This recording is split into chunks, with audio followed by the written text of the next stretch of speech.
Este es el primero de los videos de la serie de proyectividades, es sobre los grupoides. Yo soy Javier Bracho Rolli y este es el curso de Geometría Proyectiva de la Facultad de Ciencias de la UNAM en el 2020 y ahora ya en el 2021. Entonces, empecemos por proyecciones y proyectividades, que todavía no definimos las proyectividades. Y son lo que surge de tratar de hacer un grupo con las proyecciones. Acuérdense que ya vimos grupos y que los grupos son muy importantes en la geometría, cuando compusimos reflexiones armónicas para hacer un grupo, diferentes grupos en la geometría.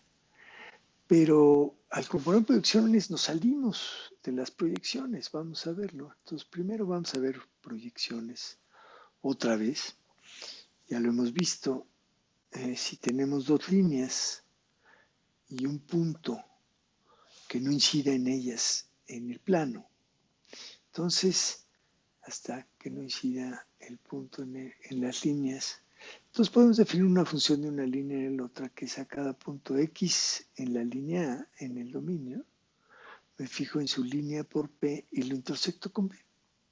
Y eso me da X', entonces la función X va a X', es la proyección de A a B desde el punto P.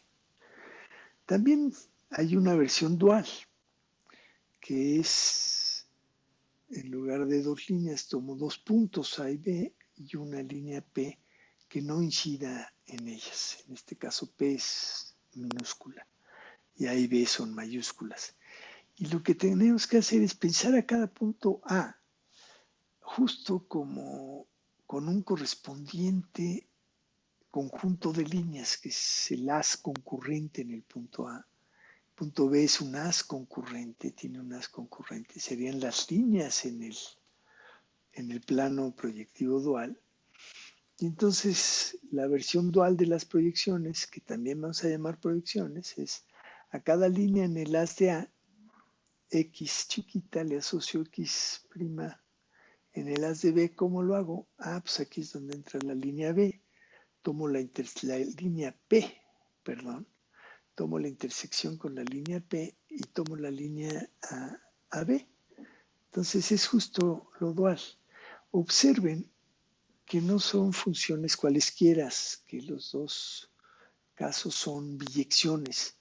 No solo eso, sino que sus inversas están aquí mismo.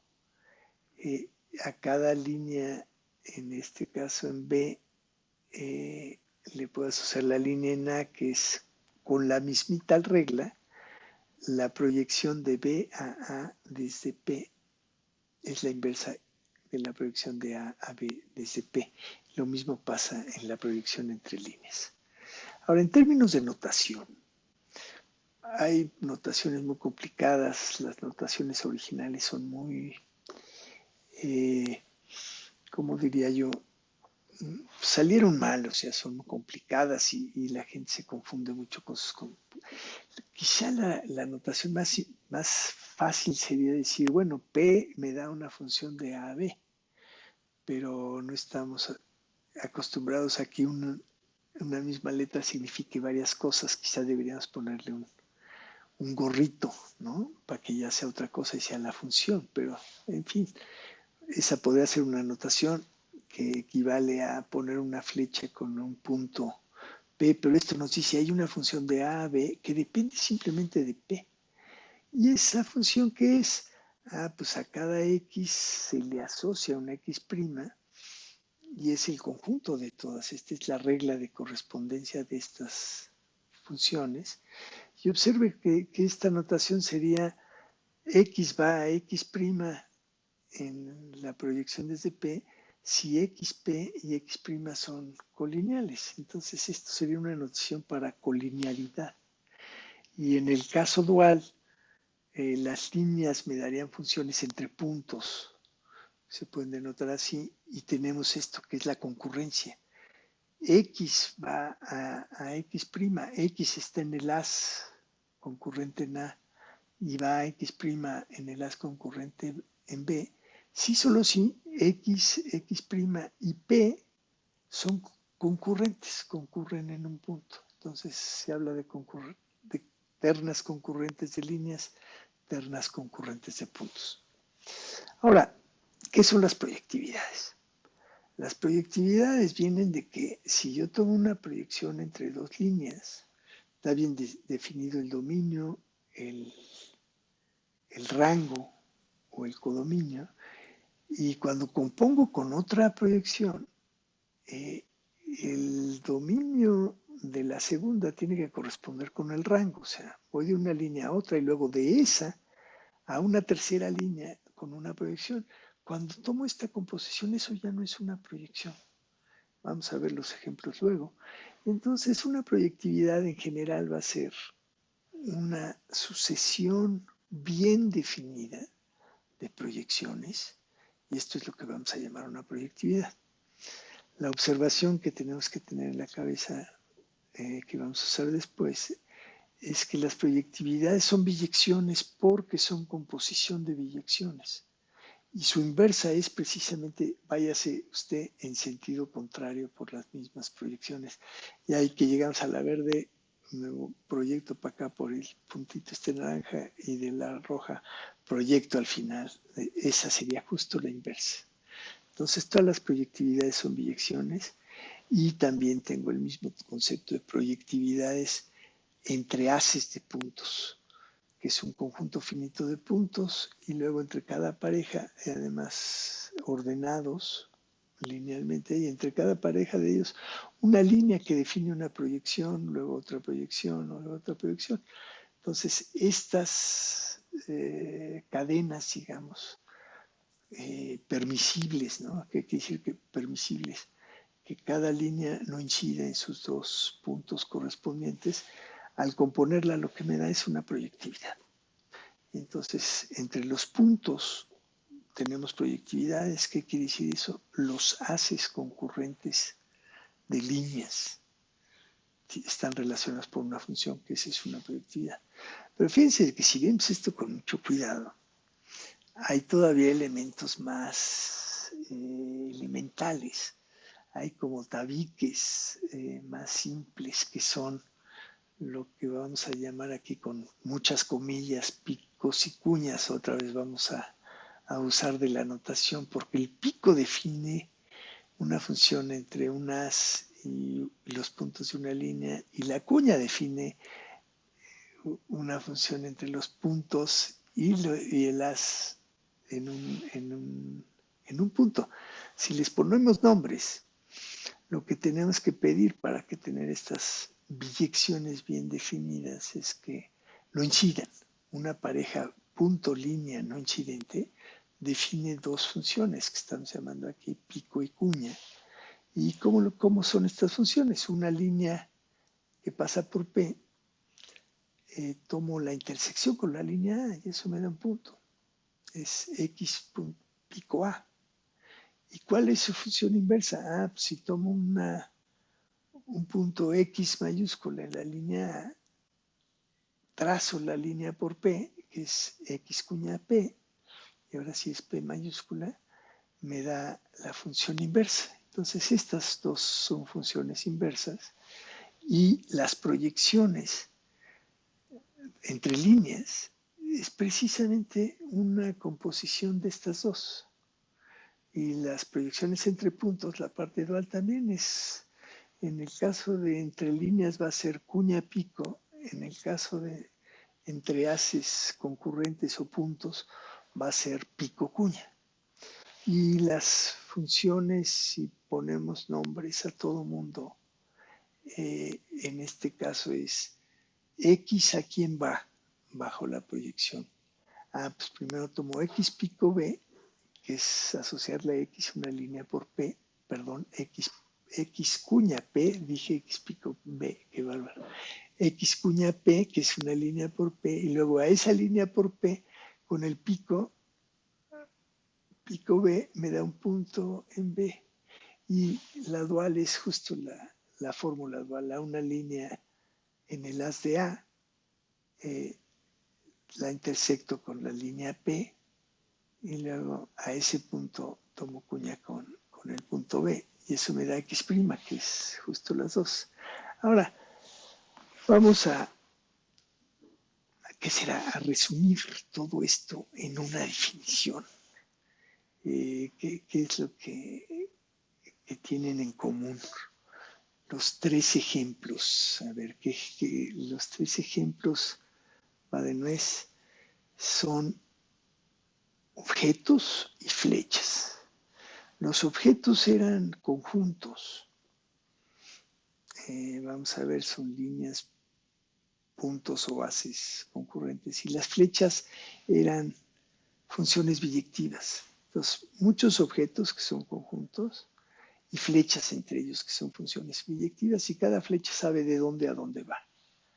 Y antes de ver qué cumplen las propiedades, vamos a ver los tres ejemplos. Los objetos del primero son las líneas, cada una es un conjunto de puntos, y las flechas entre estas líneas son las proyectividades. Eso va a ser el primer grupoide que vamos a llamar el grupoide de líneas. Pero tenemos el dual, el grupoide de puntos. Los objetos corresponden a los puntos y las flechas corresponden a las funciones entre sus haces concurrentes. Y finalmente podemos pensar en un tercer grupoide, que son los dos juntos, líneas y puntos. Ahora lo que tenemos son picos y cuñas. Los picos van, ya no me acuerdo si de los picos que son intersecciones, van de puntos a líneas, y luego las cuñas van de líneas a puntos, y cuando los compongo obtengo proyecciones, y cuando los compongo más voy a obtener proyectividades. Entonces estos son el tercer grupoide. ¿Y qué condiciones cumplen? Fíjense, ¿por qué se llaman grupoides? Porque van a ser esencialmente las condiciones de un grupo. Que cada objeto tiene una flecha identidad. Como son conjuntos, es justo la función identidad en cada conjunto. Que las flechas se compongan. Como son funciones biyectivas, se saben componer. No cualquier par de flechas se compone. Una de ellas tiene que acabar donde empieza la otra y entonces se compone. Y me dan una nueva flecha del mismo grupo ese. Y tercero, que cada flecha tenga una inversa. ¿Qué quiere decir esto? Que si tenemos una flecha, llamémosle sigma, entre dos objetos, entonces hay una flecha que se llama sigma inversa, que va al revés, de tal manera que cuando componemos una con otra, por ejemplo, sigma con sigma inversa, me da la identidad en el dominio de sigma. Y cuando componemos sigma inversa con sigma, me da la identidad en el rango de sigma. Entonces, eso es lo que cumplen estos tres ejemplos, y esa es la definición general. Son los grupoides que vamos a ver. Y nada más recuerdo, o no sé si ya lo dije, ¿por qué se llaman grupoides? Porque el ejemplo más simple son los grupos, que son grupoides que nada más tienen un objeto. Entonces todas las flechas se componen. Entonces, ¿qué quiere decir? Que la composición es el producto y todas tienen una inversa. Entonces es exactamente lo mismo. Los grupos son grupoides con un solo objeto. Ahora, es interesante observar que los grupoides se definieron así, esta definición que estoy dando, después de que apareció la teoría de categorías, después de que apareció la topología, ya hasta mediados del siglo XX. Sin embargo, las proyectividades, que son estos ejemplos, que son, creo yo, los primeros ejemplos de grupoides, se estudiaron justo en el cambio del siglo XVIII al XIX. Gente como von Staudt y Poncelet definió las proyectividades, trabajó con ellos y no tenía notación. Uno de los problemas que ha tenido la geometría proyectiva es que la notación que usaron ellos era muy intrincada, ¿no? Ahora tenemos una notación de funciones, el concepto de funciones, que ayuda a entender lo que ellos hicieron, pero son los precursores de los grupoides y de alguna manera de la teoría de categorías. Y por último quiero hablar de que vamos en esta serie de proyectividades a hablar de 3 temas. El primero es el teorema axioma de 3 en 3, que tiene que ver con que las proyectividades, ese es el teorema de 3 en 3, están determinadas por lo que le hacen a 3 puntos. Aquí me estoy refiriendo, lo debe haber dicho más explícito, a proyectividades entre líneas. Una proyectividad entre 2 líneas está determinada únicamente por lo que le hacen a 3 puntos. La parte de existencia es muy simple, la vamos a ver en el siguiente video, y está relacionada con las curvas de armonía, que es el segundo tema, lo que se llama el teorema de Schneider, que relaciona a las curvas armónicas y a los haces armónicos, que son conjuntos de líneas, las líneas tangentes a las curvas armónicas, y lo relaciona con las proyectividades. Vamos a ver cómo hay una relación muy bonita, que es lo que se llama el teorema de Schneider. Y luego la unicidad de que hay una sola proyectividad que manda 3 puntos dados en 3 puntos dados, es justo otra manera de enunciar el axioma elequipal. Acuérdense que ya vimos es también el teorema de Pappus. Entonces, aquí está metido también ese axioma de Pappus equipal 3 en 3. Y por último queremos ver rápidamente, sin mucho detalle, el teorema de 4 en 4, que es la generalización tanto de proyectividades, del concepto de proyectividades a planos, como la generalización del teorema de 3 en 3 a dimensión 2, que es que una proyectividad de un plano en otro, o de un plano en sí mismo, está determinada por 4 puntos, por su valor en 4 puntos. Bueno, con esto concluimos.